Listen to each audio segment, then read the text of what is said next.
Hello, my friends, and welcome to the Global Leadership Podcast, where leaders of all sorts come to grow and expand their influence in healthy and holistic ways, because we know that when the leader gets better, everyone wins. I am your host, Whitney Putnam, and I have loved getting to be a part of this podcast community with you for season 8. And this month, we are in for such a treat. We're actually talking about one of my favorite things, you guys, like one of my all-time favorite things, hospitality. All month, we're going to be talking through and learning from experts on hospitality. And there are very few things that fill me up more than this. In fact, I just got to host my team for a debrief from the summit in a beautiful city in California.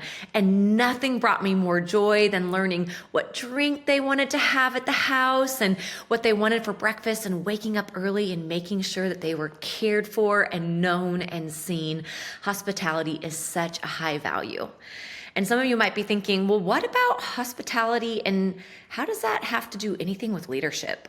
Well, at GLS 24, hospitality guru and one of my favorite leaders, Will Gadara, shared how hospitality is essential to making people feel seen and valued. And making people feel seen and valued is essential to leadership. We know that leaders who allow other people's voice to be heard expand their influence. So in this episode, I get to have a conversation with GLN CEO and President David Ashcraft, and we get to learn his insights on hospitality and the ways that he has actually used hospitality to expand his influence throughout his years of leadership. And you get to learn his favorite drink order, his fall drink order. So next time you see him, you could show him hospitality by making sure you have his favorite treat on hand. So make sure to tune in and listen to our conversation all about hospitality. And you guys, we love it when you like and rate this podcast. That way we get to expand this community of leaders. Let's jump right in. Well, hello, David. It is good to see you. You as well, Whitney, as we start moving into the fall season here. It's great to talk to you. Happy October. Thank you. David, you don't strike me as a pumpkin spice kind of guy, but maybe you are. I am not, actually, and I'm not a coffee drinker either. And for the longest time, I felt like I was always missing out because everybody would talk about going to Starbucks or wherever they were going to have coffee. And so probably, 8 or 9 years ago, started drinking vanilla chai, hot vanilla chai. So that's what I drink. And that way I feel like I can participate in what everybody else is doing. So okay, vanilla chai. Now, do you go somewhere, or have you and Ruth figured out how to make vanilla chai at home too? We probably could, but no, we don't. We go somewhere. And there's definitely some are too much on the cinnamon side. So like Starbucks, I do not like their vanilla chai because it's very spicy. And so I like true, pure vanilla chai is what I like. So there's a couple of coffee shops around us that make it the right way, and I enjoy them. So that's so fun to know about you. Okay, I love that. Well, I am certainly a pumpkin spice, but I can't do it until October. So I have my boundaries, but now we can. So, now we can. I can enjoy it. And this month, I'm really excited to get to hear your insights. We are talking all about hospitality this month, David, for the entire month of October. You ready for that? I am. Yeah, let's go. Okay, I love it. And I think this is so fun to be talking about hospitality this time of year because you know more than anybody, churches are already beginning to think about how are they going to be hospitable to all their guests during Christmas services and holiday services, and families are thinking about holiday plans, and businesses are thinking about how they want to end the year well. So hospitality feels like a really good conversation, and you get to interview some really, really incredible experts in hospitality this month on the podcast, right? Yeah, very much so. I've thoroughly enjoyed the conversations, and I think they're going to be beneficial for everyone. Okay, fantastic. Well, I know that as people are thinking about, well, this is a leadership podcast, so what's going on? Why are we talking about hospitality? They might not seem related, but why do you think leaders need to care about hospitality? So, it really depends on where your focus is, Whitney. Is it on the customer? And I know in church world, we don't like to talk about customer. We don't like to put things into business context. And yet the people that show up to our churches truly are our customers. And so how we treat them truly matters. And I know my experience when we first moved to Pennsylvania in 1991, 150 people in our church, and the other churches in the area were just not friendly. And the area had a reputation for outsiders moving into the area. They almost prided themselves on how difficult it was to break into the community. And so when we would talk and we would say, you know what, our church, it has become a very open, friendly place. And so for us, it was easy to make friends.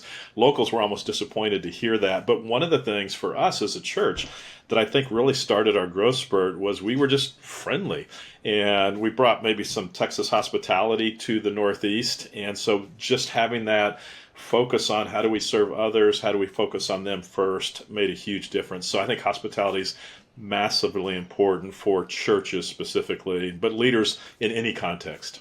Oh, that is incredible. You and Ruth really did just bring Southern hospitality to the North. You made some friends. That's amazing. Yeah. Feels like low-hanging fruit as well, just to be Very nice. much so. I love Very that. much so. Well, I know that you have been a fan of Will Guidara's and Unreasonable Hospitality for some time now, and Yes. just his story and his journey. So what would you say, what was one of your biggest takeaways after hearing Will from the GLS stage, or maybe even just reading some of his material? What's one of your biggest takeaways from Will Guidara?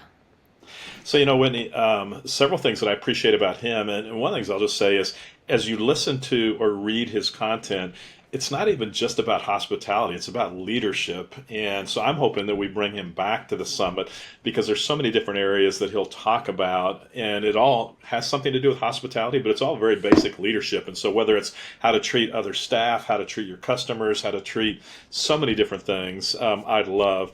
Probably, again, it's just customer focus and saying, what does the customer need? And again, I think so often in a business or even a church context, we think we have the answer that everybody needs. And so we start giving the answer before they're asking the question, or they even realize that we have something they need. And so being customer focused is, I think, really what Jesus did, where he said, let me figure out where people are first, and then if I can address where they are, then I can give them the answers that I have to meet their needs. And so it's just really putting the other person first. I think it's one of the key things. That's so good. I love that. And Will also tied in just the pursuit of excellence when he was working on his restaurant, pursuing excellence. I remember him saying from stage, I broke down every process that we were, doing and reviewed it and said, are we doing it excellently? So tell us your thoughts on leadership and excellence, and how does that equate to hospitality? One of the stories that he actually told, Whitney, was practicing over and over and over how food is delivered to the tables. And so he actually would break it down and say, in a fine dining place, then all the wait staff shows up and they uncover the lids as they put it on the plate. And he said we would spend hours rehearsing that when people weren't there, when customers weren't there, so we'd get it right when the customer was there. And so he talked about the timing and making sure that the person at the end of the row that's bringing the food gets there at the same time as everybody else, so there's this big reveal. And so part of it was to make sure that the customer was wowed, but he also talked heavily about, by working on those little details, what it instilled in the staff was that excellence matters and details matter. And so they would work on little things that way, not only to perfect that specific situation, but also just to say excellent matters. And, people notice that. And so that's been one of our values at LCBC, and probably one of the compliments I love that we receive as a church, especially from the business community and people coming in from the business community, is they love to look at our systems. They love to see how we operate and function. And so it makes a huge difference, and people do notice. Absolutely. And it's so interesting to me, David, because what you just said, I loved and appreciated. People notice that wow moment of the service, but all the behind the scenes, David, that you just mentioned, to get to that wow moment really matters. That's so important. And I doubt that the customer sitting there at the table would imagine all the time that was spent getting there. They love that moment, but they don't know all the work that it took to get there. But what they do notice is something excellent happened. And I think even as a staff, I think there's a sense of pride. And as we deliver excellence, as we get used to delivering excellence, then I think staff notice as well. And it just changes the whole mindset and complexion of the team as we focus on excellence that way. Yeah. So you've led out in this, David, in so many ways as pastoring and CEO and president of GLN. And one thing that Will mentions that I can hear in your voice, even as you're talking about it, is that it's a selfish pleasure to be hospitable. And so tell me a little bit about that for you as you've been the leader leader of a church and stewarding and shepherding those people, and then now the leader of the GLN, how do you notice hospitality being a selfish pleasure? How does that resonate for you? Yeah, I would totally agree with that, because we're not gaining something, but we are gaining something by providing excellence, by focusing on hospitality. For us as a church, one of our phrases, one of the words that we focused on all the time is others. And we actually have plaques. I think we did 12,000, maybe 13,000 little wooden plaques, and everybody at church hangs them over their door somewhere at the house. And the word is just others. And it's just, let's focus on others, put them first. And it doesn't matter what I want. I need to be willing to give up my choices for others to be able to, in our case, come to know Jesus Christ. And so there is something when you hear somebody say, oh, I walked into this environment, I felt like it was just for me, or I felt like you were talking just to me. Then you go, man, that's it. That's exactly what we're looking for. It was for you. And that really is why we do the things that we do. And so I think that's true in the business world. I think it's true in church world as well. David, I love that. And I'm sure our listeners are just thinking about, honestly, the simplicity of, one, you were so clear in your focus, just others, and then making sure people had it somewhere that they could see it just for the reminder. I love that. That's such good leadership. And I'm sure people will pick that up and probably put that to practice just from this podcast community. So now, as CEO of the GLN, what is a way that you show hospitality to your team or the GLN in general? Or how do you personally think about it now in your current role? So, it comes out in a variety of ways. One is even selecting who the speakers are going to be. And so we do an incredible amount of vetting in possible speakers. And then we actually have teams of 25 to 30 people that will come in. We'll present 5 or 6 different speakers, show video clips, tell about their history, tell about the direction their talk may go. And we will ask those 25 to 30 people to vote on, is this somebody that we think would do well on our stage? And it's a fun process. There's a red card, a yellow card, and a green card. And after we presented an individual, we'll say, okay, everybody show your cards. And if there are yellow or red cards that are shown, then we will stop and go, okay, tell us why you gave them a yellow, tell us why you gave them a red.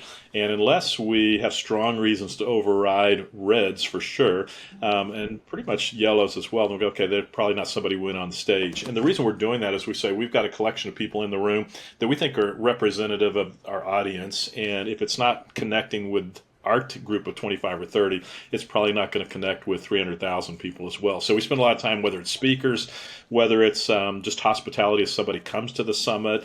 And, what we talk in the church world all the time is it starts in the parking lot. And if people have a bad experience in the parking lot, if they don't receive a greeting or feel welcomed as they enter in the building, they're not going to listen to what I have to say as a pastor. And I think that's true in the business community as well. If you have a bad experience in the parking lot on your way to your store or to the restaurant, it doesn't matter how good the meal is, you're already put in a bad mood. It's not going to be a good situation. So I think it starts very early in the process, in the smallest of things. Yeah, that's such good advice from the very beginning, right? Smallest, email, text message, parking lot, like you said. That's really, really wise, David. I'm sure that many people can think about that. And it's really that, it's going back to Will Goddard saying, like, explore the whole process, right? What's happening in your parking lot all the way to the end. Okay, now this is the last one. And a lot of people probably have questions about this. And I'm super curious to know your thoughts on it. So hospitality and building an organization that's remote, where most of us are remote. And David, we're talking to a lot of people that are listening that are either remote employees or are leading organizations that are expanding because they are remote. So talk to us a little bit about your processing hospitality with a remote team. So I think that makes it even harder, but it makes it even all that much more important. And you used the words a couple minutes ago. You mentioned emails or social media, however we communicate. And you realize it's wherever those touch points are. And so somebody's physically coming into your building, the first touch point is in the parking lot or as they enter your doors. But for remote type service, then it really comes down to how quickly do we answer emails, how quickly do we respond to social media, how do we present ourselves through social media or in whatever kind of presentation we're making. And so I think it just makes it that much harder, but it makes it that much more important because we've got fewer touch points to get it right. That's so good. And I'm sure people are really resonating. The remote almost means we have to, I think if I'm hearing you right, Work accentuate harder. it. Yeah. Yeah. There you go. We just have to work harder at it. That's so good. Well, thank you, David, so much. Is there this last little nugget I think would be fun for just our podcast listeners? Anything that you saw, even from behind the scenes of the summit, where you saw hospitality kind of exemplified? Was there anything that you noticed just this past year that really stood out to you? Well, I'll tell you one little fun experience. We did a podcast with Will, and in that podcast, there might have been a couple hundred people that had opportunity to be there. And so there was a meal and then the podcast in front of this group. And I don't know if we did this or if he did this. I've heard it both ways, but his wife has a baking business, I guess. You might know this more than I. Yep. And she has cookies, gourmet cookies. They're amazing. Milk Bar. We'll put in a plug. Yep. Yeah. And so somebody, whether it was Will or whether it was us, had some of those cookies to give to everybody there at that broadcast. And they were amazing, but that was just an extra touch, and he loved it. So I guess we must have done it because he loved it as soon as he saw that we had gone to the trouble of getting cookies there, and he just felt like, man, that was unreasonable hospitality to do that, both for the people but for himself as well. So that'd be a fun example maybe of kind of going a step further. And it wasn't an expensive thing because these are cookies, gourmet cookies, so I'm sure they're more than 50 cents, but a few dollars to have those cookies, but it just added an element, and it gave everybody both a glimpse of Will but then his wife, and so he was able to talk about his wife, what she's doing, his family, and so it just made a real fun, more personable opportunity to connect with him. Love that. And David, I bet that those cookies are really, really good with vanilla chai. I feel like they're going to be really good with vanilla chai. I think they would. And the funny thing is, as he was noticing the cookies, then he and I were sitting at a table up front. He grabbed the cookie that I had, and he's kind of waving it like around. Out of your hand? He just took it? Well, it was sitting on the table in front of me, but I watched him very closely, and as soon as he was finished talking, I made sure to grab it back, so I had that cookie. So. And was it delicious? It was amazing. Yes, it was worth grabbing it back. So. Well, there you go, unreasonable hospitality. Well, David, thanks so much for joining us. This was so fun. You're welcome. I think it's going to be a great month. I think people are going to thoroughly enjoy the conversations and benefit from them as well. Yeah, leadership and hospitality. David, thank you so much for your wisdom and insights and just to get to know you a little bit more too. Thanks, Whitney. Appreciate it. Thanks, David. That was so good.